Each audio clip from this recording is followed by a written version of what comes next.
Hi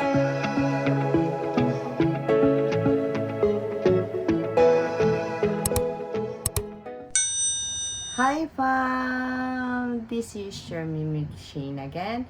Welcome back to my channel.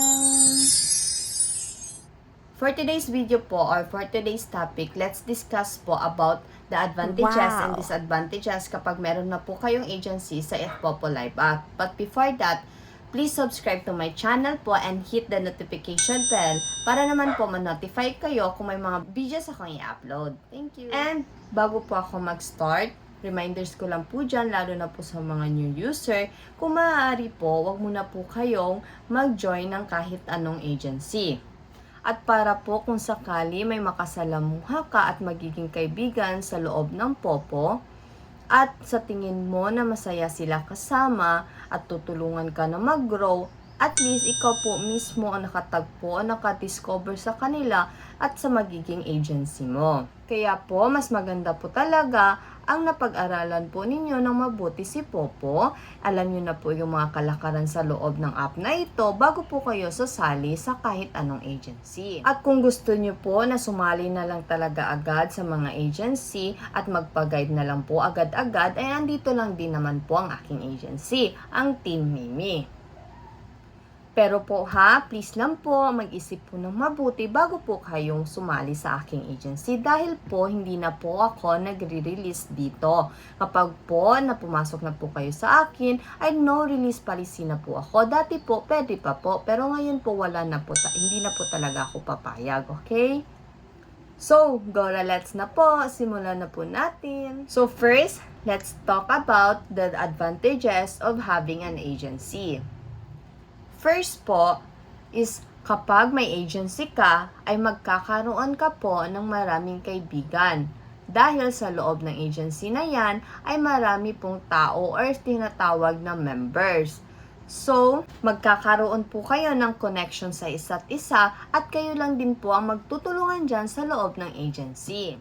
Second po, kapag may agency ka, ay mabilis ka pong makakagawa ng iyong task. Sa mga female host po ito dahil iba din po yung mga male na task. So, ito yung tinatawag nila na sit on the crown seat for 1 hour. Dahil si agency po ay pinaprioritize niya ang kanyang member sa loob ng panel. Third po, kapag may agency ka at napunta ka, maswerte kang napunta sa agency or sa agent na hindi ka pagdadamutan, tutulungan ka at gagabayan ka ni agency hanggang sa matuto ka. At magkakaroon po kayo ng good support system galing kay agency. Kaya humanap po kayo ng agency na hindi po swapang at tutulungan po kayo hanggang sa huli at hindi po tayo pagdadamutan. Fourth po is kapag may agency ka ay magkaroon ka ng malaking chance na makatanggap ng mga points. Kung ang agency nyo ay tinuruan kayo ng maraming diskarte kung paano magkaroon or kumita ng malaking points dito sa app na ito para po kayo ay makapag-withdraw agad.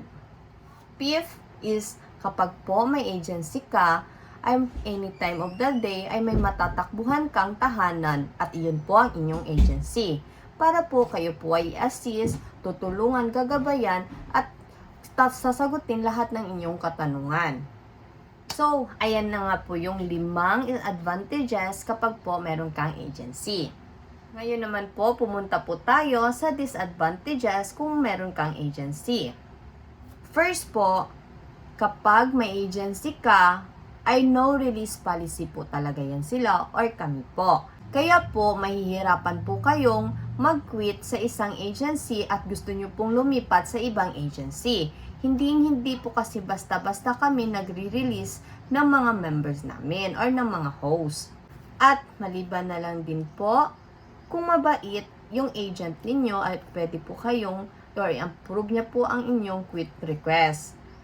Minsan po kasi nag-a-approve po yan sila or ako po minsan may exemption po kasi ako niyan kapag hindi ko po kayo naturuan, hindi ko po kayo nagabayan o hindi ko po kayo nasuportahan ay i-release ko po kayo niyan. Second, kapag may agency ka ay hindi po lahat ng agency leader ay mababait at matulungin. Kaya po sabi ko nga sa inyo, bago po kayo mag-join ng agency, ay pag-isipan nyo po ng mabuti at pag-aralan nyo po ng mabuti.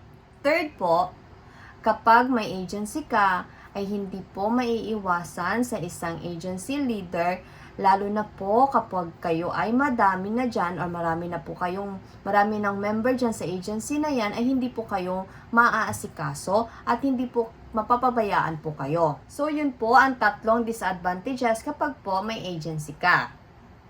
Kaya nga sabi ko po sa inyo, dapat po maging madiskarte po kayo dito, okay? At good luck po!